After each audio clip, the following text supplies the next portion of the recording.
So I've got a 2-part silicone. Can you please stop doing that, please? I've got a 2-part. That's an elephant.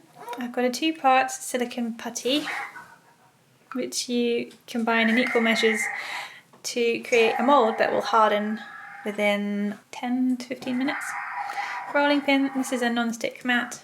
And I've got 2 of my business cards to use to print the design into.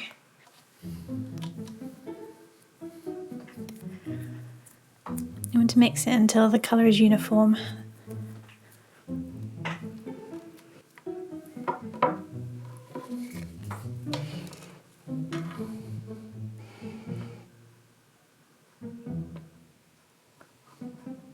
If you press your fingernail into it, it doesn't leave an impression, it bounces back, so you know it's ready. If you know Key, then you can probably tell what I'm trying to make.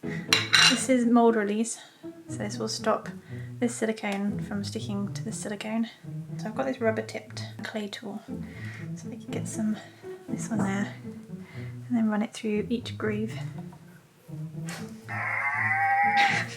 So I need to mix these together so that I make a circle about that size, slightly bigger, and have a handle so that I've got something to grab so that I can push it into the other mould making material once I finish this one. I want to test it, see if it's actually working. Oh my god, it's working! It's working! I'm betting you can guess what these are now. Stage 3, it could be class as 3, is to use the second mould to make another mould in sand. This is a special kind of sand. This is Delft sand.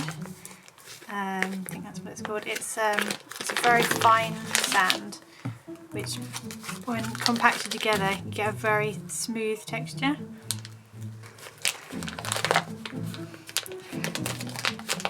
A wooden mallet.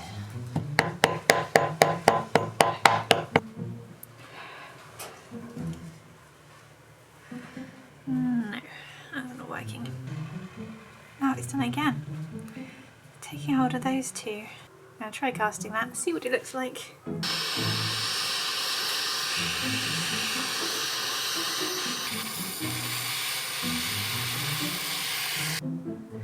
It's very wobbly.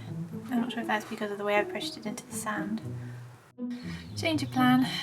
I decided because I'm using silicone as my casting material, this is far too flexible to get a proper casting, because not only is it flexing and creating a uneven shaped waffle like this one, each of the squares are expanding and contracting as I'm pushing it into the mould and taking it out, so it's grabbing hold of the sand and taking it with it.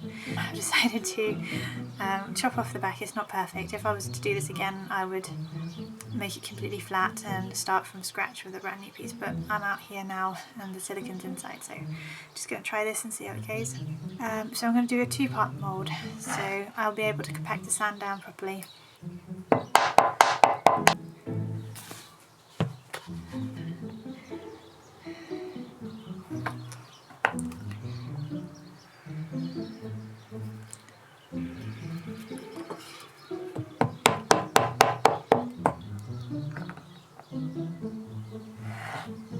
So far so good.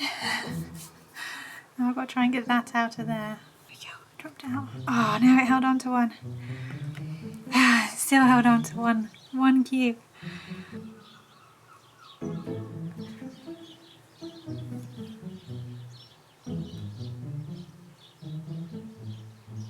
Hey, I've got it in. Managed to salvage it. It's in. Stuck down. That's how sticky this sand is.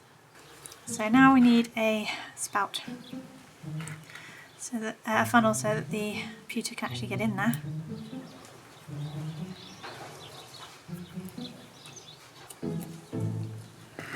And cut away a bit on this side as well.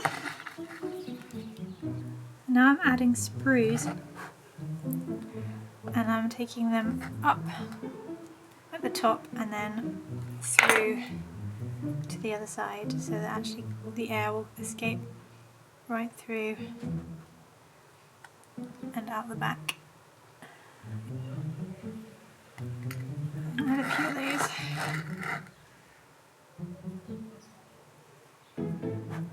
I'll also add a couple sprues going down to the bottom, but these won't have escape holes.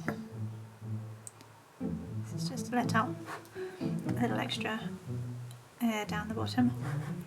So there's 2 sprue holes in the back there. So we'll pour the molten metal in here, and then as the void fills up with metal, the air will escape out through these sprues at the top and those at the bottom.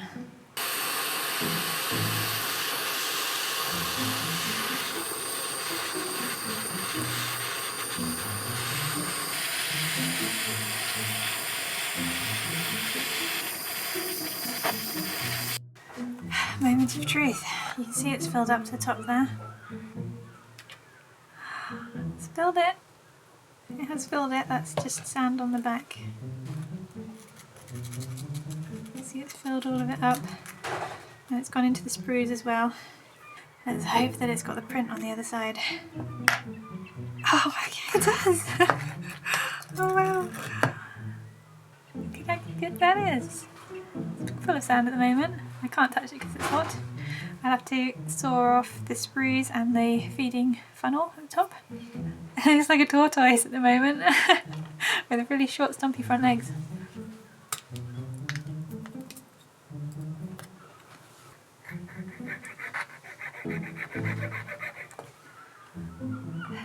So that's my waffle at the moment. It doesn't look too bad. It's going to need quite a bit of filing. So what I like about pewter is it's such a soft metal that it's so quick to file, cut, sand.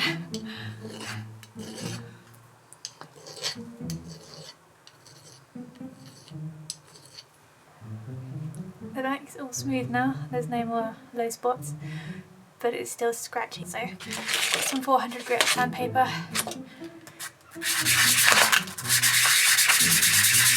This is some 1000.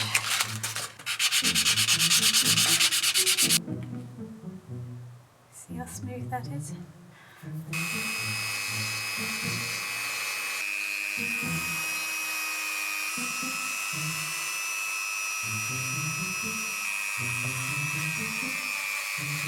So we went from this mould to this mould, which is the positive of this negative, to this mould, which is the negative again, so it would be effectively the same as that. But this material you can actually cast metal into, you can't cast metal into that, it would melt.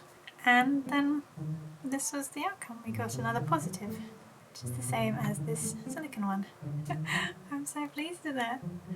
But now comes the actually hardest part, which is stamping a phone number and address in the back of this. Now I need to space out 11 numbers. So centre. Sorry, I forgot to press record. I've started imprinting the number.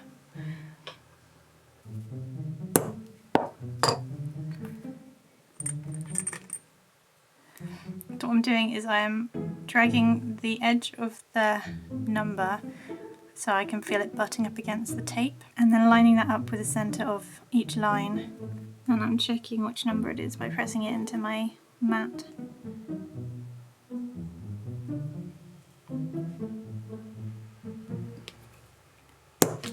My details in there, and let me have the waffle on the other side. I'm just going to do some more polishing. This piece of wire through, and then I've got something to hold on to it, which will make it a lot easier for polishing.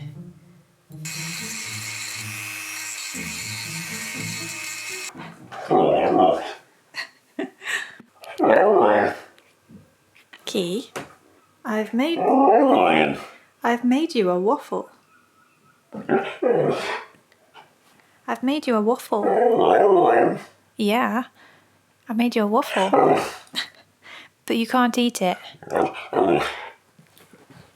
Would you like to see the waffle I made? You wouldn't? Why not? But you can't eat it. You can't. because it's made of metal.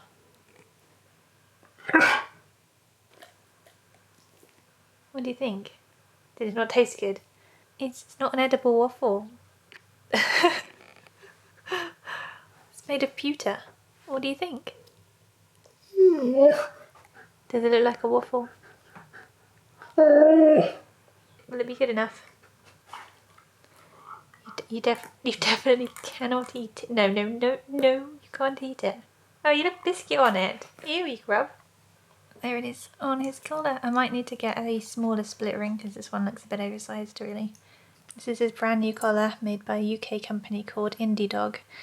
I've bought most of my collars and leads from them. And they're really well made.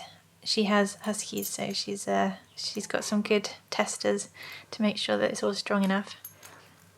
She did have a very bad year last year due to illness, but she's getting on track of all of the orders and will be back to normal hopefully soon this year, because the quality of her gear is amazing and I definitely recommend it. This is one of the leads I use for Key, and I got a blue collar specifically to match this lead. And this lead is by Gear Fur. They engineered this really clever latch.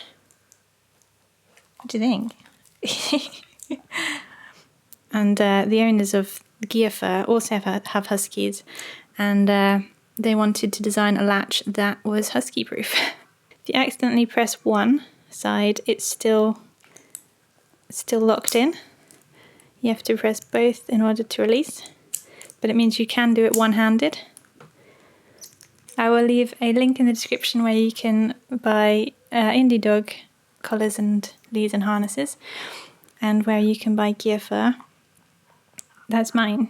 Well, it's technically yours as well. If you use the code KIESH at checkout, you get 10% off.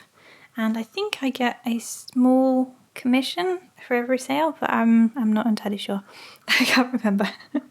But yeah, if you'd like to buy one of these, they are very strongly made and designed to be husky proof. You got your nose on it, Key. Is it a nose rest now, is it? Yeah. And it's also made from climbing rope, so it's very strong. And I love how smooth the swivel is on this. And these collars are also designed to be husky proof, aren't they? They're very strong. Customer service is amazing. You can barely see it in your fluff, Key. There we go. You got your nice new waffle. Your fluff's too fluffy, Key. This is his collar. Can you look up here? That's it. Stay. Don't you look handsome? You look good in blue. What do you think? What do you think? Is it good? What do you think of your collar and your waffle? Is it good waffle?